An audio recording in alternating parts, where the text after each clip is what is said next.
Tatlong dahilan bakit kailangan mo mag-ipon. Una is increasing expenses. Dati nakakapag-upa ka ng 5,000 per month lang pero ngayon 8,000 per month na. Maliit na bahay pa yon. Nagtataas talaga ang mga bilihin kaya importante talagang may ipon tayo. And pangalawa, mahirap malubog sa utang.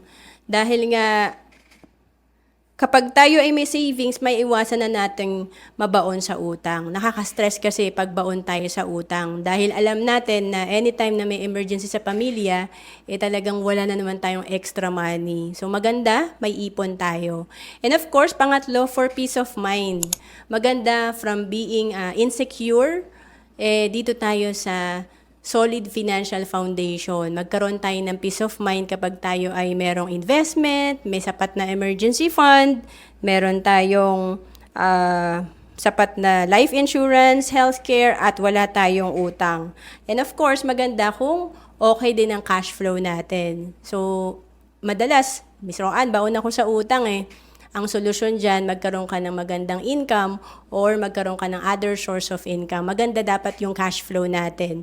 Kaya kailangan meron tayong part-time na ginagawa kung hindi talaga sapat yung ating nakukuha mula sa ating employment or salary. To know more about savings and investment, message mo lang ako sa Facebook, Roan Celis Capistrano.